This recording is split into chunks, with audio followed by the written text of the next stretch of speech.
review of the series The Secrets of the Immortal Nicholas Flamel. This series ranks among the most innovative and atypical young adult series I have read in a long time. The series is named after the character Nicholas Flamel, but the main characters are actually a set of twins, Sophie and Josh Newman.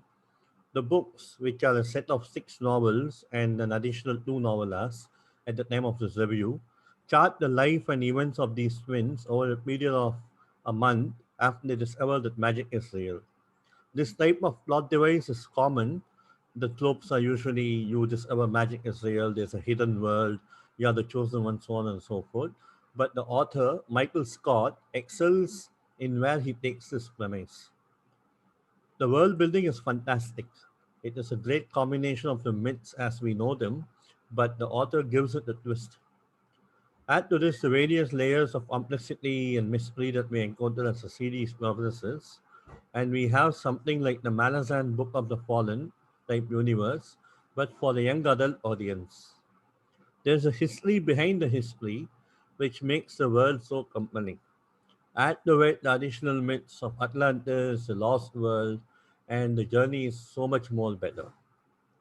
Of course, no amount of world building can compensate for a lack of good characters, or rather, compelling characters. And Michael Scott does a great job with these characters too, both the main ones as well as the side ones. Every character gets a backstory that we discover as the series progresses. They get great motivations for being what they are and doing what they have done. People who are villains in the initial books, or for that matter, heroes, are shown to be far more grayish in the latter ones. The good characters do morally bad things, and the bad characters do morally good things. In the end, it all turns out to be a matter of perspective and understanding. I like all the characters Sophie, Josh, Melnell, Nicholas Flamel, and even the author's take on historical figures like Machiavelli, John Dee, Billy the Kid, Joan of Arc. They were all excellent. In the end, it boils down to one fundamental fact, which is the characters behave according to what they know and their innate morality and motivations. And this sets a sense of realism in the reader's minds. When the characters break out of their usual patterns of behavior, there's usually a good reason for it.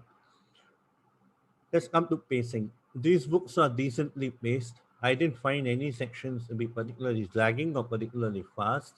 The action scenes are, of course, slightly faster than usual.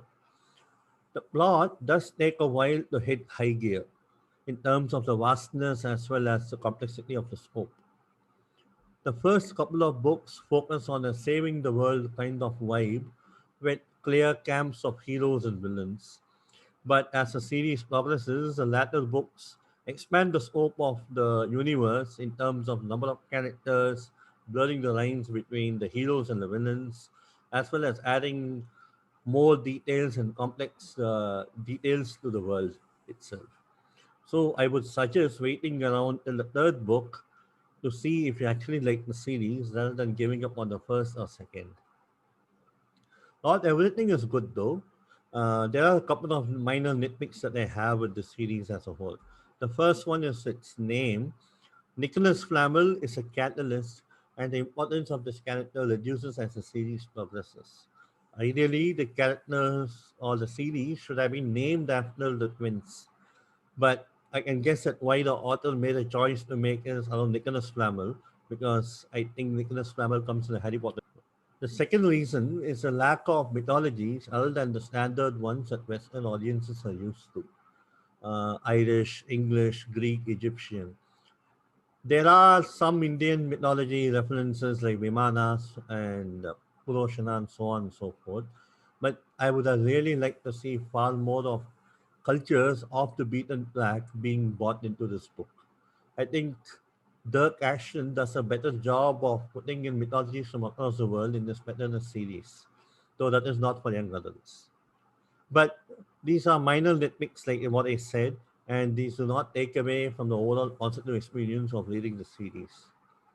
So, in conclusion, I love the series, and I think this is a great choice for young adults slash fantasy readers who would also like to read books which are more oriented towards myths, legends, gods, deities, etc.